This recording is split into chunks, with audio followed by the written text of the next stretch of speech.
Hey everyone, welcome back.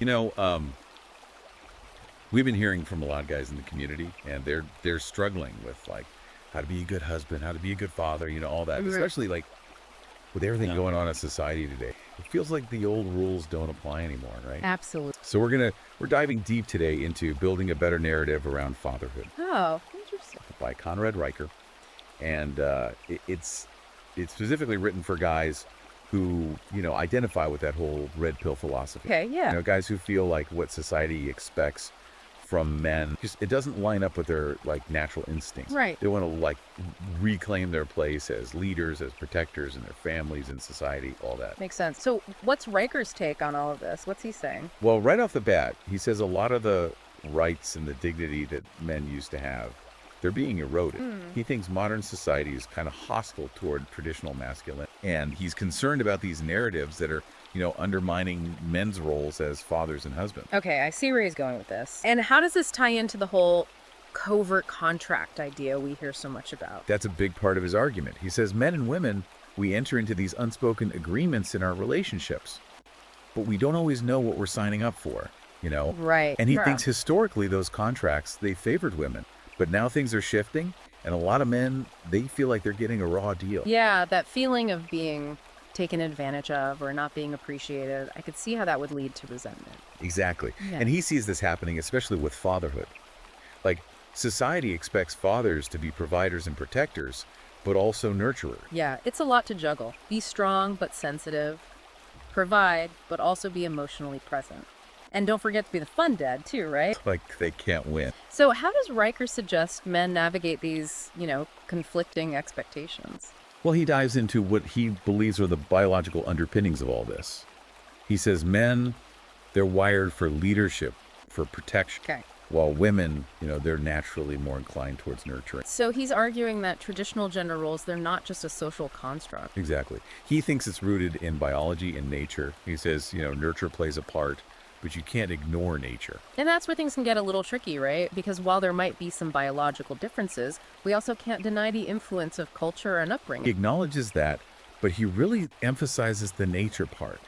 He says trying to force men into roles that go against their biology, it just leads to frustration and unhappiness. I can see how some people might find that controversial, but let's hear him out. What else does he say?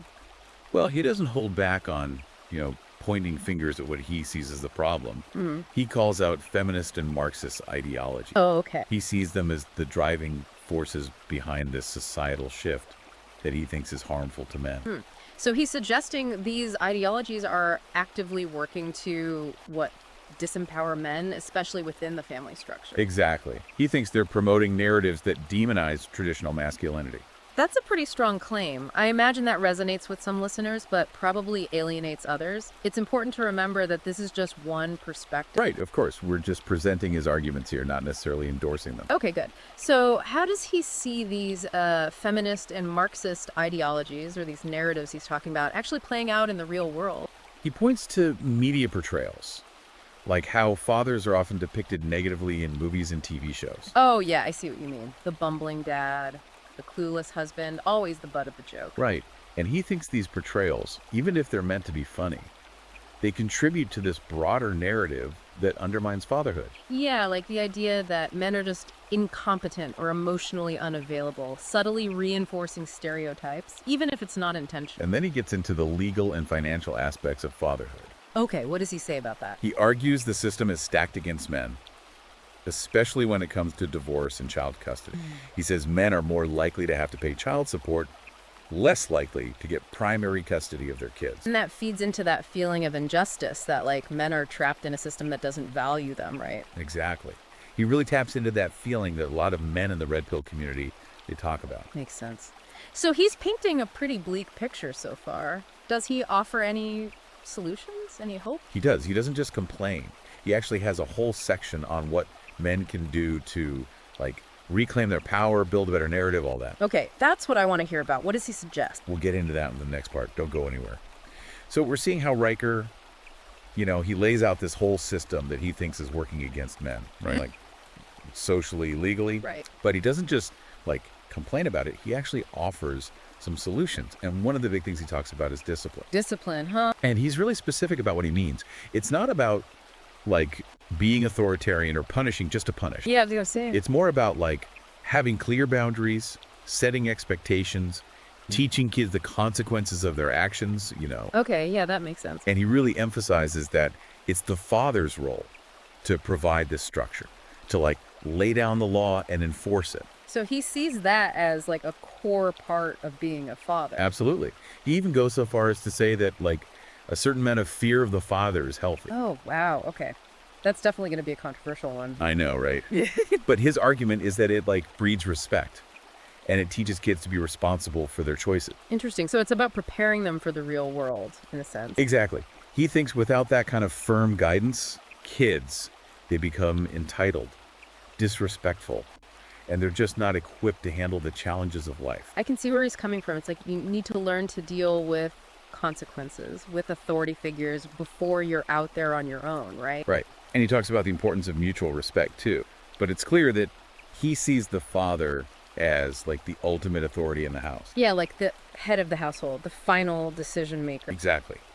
He thinks kids need to understand their place in the hierarchy and that the father's job is to guide and protect the whole family. Okay, so that ties back to the covert contract thing. Men reclaiming their place as the like leaders of the family. Exactly. He thinks when men give up that role, it creates chaos, imbalance in the family dynamic. Interesting. So it's all about restoring that balance, that order. Right. And then he gets into something that's like not often talked about when it comes to men, which is emotional vulnerability. Oh, okay, this should be good. Yeah, he acknowledges that like the stereotype of the stoic, unemotional man, it's harmful. Of course. Yeah. And he says men need to learn to express their feelings in a healthy way. So he's not advocating for like just shutting down all emotion. No, not at all. But he's careful to distinguish between healthy expression and, what he sees as excessive emoting or being overly sensitive. Okay, I see. So it's about finding that balance, expressing emotions, but not being ruled by them. Exactly. He thinks men should be in control of their emotions, not the other way around. Yeah, I can see that. Like being assertive, standing up for yourself, but not flying off the handle at every little thing. Right. And he even suggests that, like, the feminist push for men to be more emotionally open, it's actually backfired. Oh, how so? He thinks it's led to men being shamed for expressing anger or frustration. Interesting. And those are emotions that, everyone feels sometimes. Exactly. And he sees them as, like, natural, even necessary in certain situations. Makes sense. Like, sometimes you need to be assertive to set boundaries, and anger can be a motivating force for change too, right? Right. He thinks suppressing those emotions, it can lead to resentment, passive aggressiveness, and ultimately a loss of true masculinity. That's a powerful point. So he's advocating for like embracing the full spectrum of emotions, but in a way that's healthy and like aligned with traditional masculinity. Exactly. And then he moves on to something that's super relevant today, which is fatherhood in the digital age. Ah, yes. Yeah. The screens, the social media, the whole 9 yards. He is not a fan. He's very critical of how much time kids spend on screen. He thinks technology is having a really negative effect on their development. Yeah, it's hard to argue with that. There's a lot of research showing the negative impacts of excessive screen time, especially for young kids. He sees social media, video games, even AI Yeah. as like tools that can be easily misused. Yeah, leading to addiction, isolation, all that. Exactly. And he argues that it's the father's responsibility to set limits, to make sure technology doesn't like take over family life. So it's about finding that balance again, right? Using technology as a tool, but not letting it control you. Right. He even says that excessive technology use is like feminizing boys. Whoa, okay, that's a strong statement. I know, right? He thinks it's making them passive, consumeristic, and lacking in the drive and ambition that he sees as essential to masculinity. So it's about like pushing back against that, encouraging boys to be more active, more engaged with the real world. Exactly. He wants fathers to like encourage their sons to do more physical activities, take risks, develop a strong sense of self-reliance. Yeah, like those classic traditional masculine traits. So it's about instilling those values in a modern world, finding that balance between embracing technology but not letting it erode what he sees as the core of masculinity. Exactly. And this all leads into his big message about building a stronger narrative around fatherhood. Okay, so what's the takeaway there? What does he want men to do? He thinks men need to be more vocal about their experiences, challenge the negative stereotypes, and reclaim their place as leaders and protectors of their families. It's like a call to action, right? To step up and take charge. Exactly. He's urging men to stop apologizing for being men, embrace their strengths, and fight for the recognition and respect they deserve. It's about pushing back against what he sees as these forces trying to emasculate men and undermine the traditional family.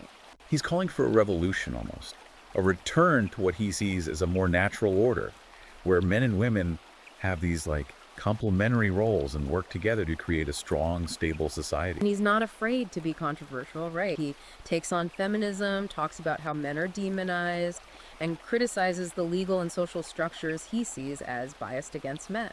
It's a provocative message. And I think it definitely resonates with a lot of men who are feeling disenfranchised and misunderstood. Yeah, for sure. He's tapping into a very real sense of frustration that a lot of men are feeling these days. Whether you agree with him or not, it's a conversation that needs to be had. So he's calling for action, but what does that even look like? How do men actually start building this better narrative? Well, he says you got to start with yourself, Okay. with your own mindset and your own actions, taking responsibility for your life, for your family, for your role as a father. So it's not about waiting for society to change or whatever. No, it's about taking control. Create the change you want to see. I like that. So what are some practical steps men can take? Well, one thing he talks about is being a positive role model for your kids. Okay. Demonstrate the qualities you want them to have. Like leading by example. Exactly. It's not enough to just tell your kids to be respectful or responsible or whatever. You got to show them what that actually looks like. Makes sense. What else? He also talks about communication. Creating a space where your kids feel comfortable talking to you about anything. Even the tough stuff. Even the tough stuff, Yeah. Have those family meetings where everyone can share their thoughts and feelings, work through problems together. That's a good idea. I like that. And of course, setting clear boundaries and expectations. Right, which goes back to that whole discipline thing. Exactly.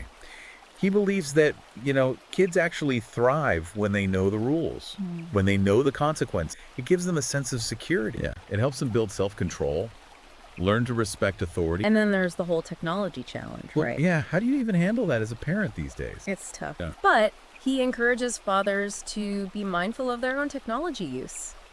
Set limits for their kids. So create those tech-free zones in the house. Exactly. And do stuff together as a family.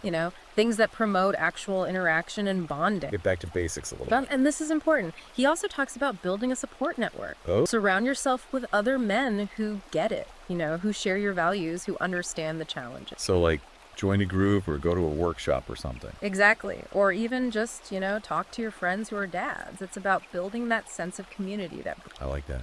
And isn't there also something about the spiritual side of fatherhood? Oh, yeah, he definitely touches on that.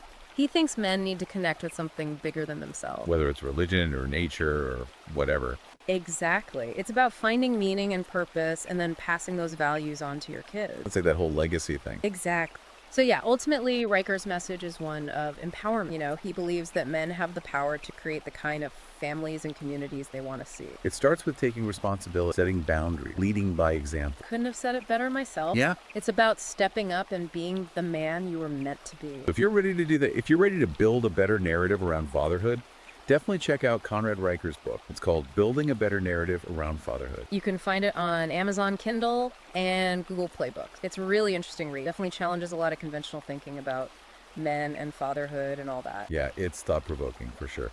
And it offers a roadmap for men who are looking to, reclaim their role as fathers and leaders in a world that's often trying to push them aside. Yeah, it's a good one. Definitely worth checking out. Thanks for joining us for this deep dive. We'll catch you next time.